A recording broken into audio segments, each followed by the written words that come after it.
Hello सलाम नमस्ते। Myself doctor Pranay Mishra, Ayur army YouTube channel में आप सभी का एक बार फिर से स्वागत है। Haryana public service commission Panchkula की तरफ से जो कि एएमओ आयुर्वेदिक मेडिकल ऑफिसर के जो एग्जाम के फॉर्म फिल किए जा रहे हैं, उसमें एक कठिनाई जो काफ़ी कैंडिडेट्स को आ रही थी, जो कि अदर स्टेट के कैंडिडेट हैं।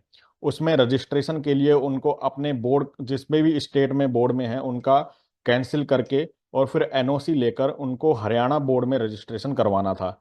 लेकिन हरियाणा पब्लिक सर्विस कमीशन की तरफ से हाल ही में एक बहुत ही अच्छा स्टेप उठाया गया है, जिसमें कि अब आप अदर स्टेट के कैंडिडेट जितने भी हैं, उनको अपने ही बोर्ड के यानी अपने ही स्टेट के रजिस्ट्रेशन के साथ आप फॉर्म को भरने के लिए एलिजिबल हो जाते हैं। और इसमें आपको कोई भी दिक्कत नहीं आएगी। देखिए, मैं आप सभी के सामने ये राइट साइड में जो साइड पर नोटिस आ रखा है, इसको मैं आपको पढ़ भी देता हूं आप सभी के सामने।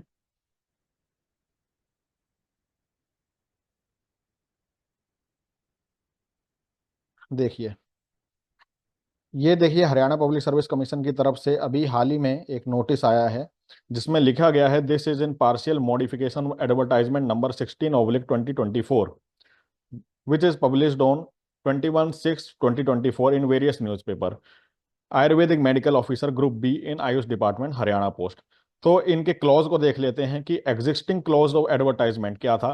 पहले तो ये था कि knowledge of Hindi up to matric standard. Matric यानी आपको 10वीं तक हिंदी की नॉलेज होनी चाहिए, यानी हिंदी आपने एक एज ए सब्जेक्ट आपने पढ़ा हो। लेकिन अब अमेंड करके क्लॉज को लाया गया है कि हिंदी या संस्कृत कोई भी एक सब्जेक्ट होना चाहिए आपका मैट्रिक में, और Hindi as one of the subject in higher standard, या हायर स्टैंडर्ड लाइक आप बीएमएस वगैरह में पढ़ते हैं तो हिंदी आपको एक सब्जेक्ट होना चाहिए, या संस्कृत। तो इन तीनों में से एक चीज बोली गई है, या तो आपके पास 12th में हो या फिर हायर स्टैंडर्ड में हो, यानी हिंदी और संस्कृत में से एक भी सब्जेक्ट आपने पढ़ा हुआ हो, जिसके आपके पास मार्कशीट में नंबर भी हो।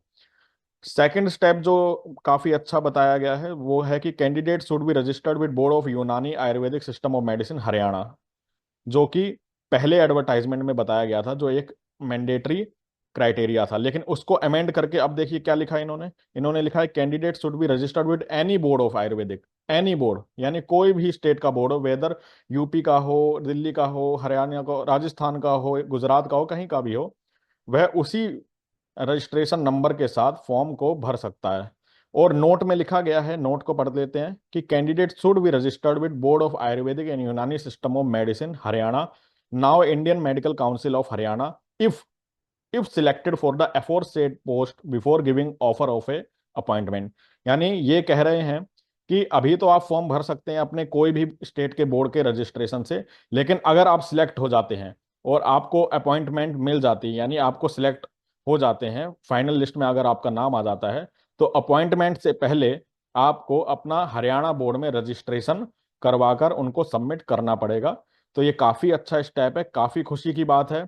अब इसके अकॉर्डिंग जो है, काफी सारी अदर स्टेट के कैंडिडेट की राहें खुल गई हैं। वो हरियाणा में अपना फॉर्म को भी भर सकते हैं, एलिजिबल भी हो सकते हैं, और जनरल कैटेगरी से कोई भी अदर स्टेट का बच्चा आराम से फॉर्म को भर सकता है। और बस आप पढ़ाई पे लग जाइए, क्योंकि अब आने वाले 2 महीने में ऑब्जेक्टिव पेपर एमसीक्यू टाइप आपका होके ही रहेगा।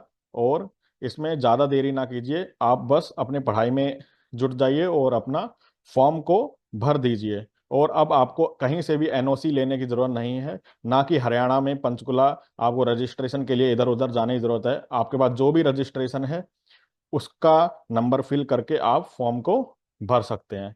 कोई भी अगर आपको जानकारी लेनी है या कोई भी आपका क्वेश्चन है, तो आप हमें कमेंट करके पूछ सकते हैं। तब तक के लिए जय हिंद, जय भारत।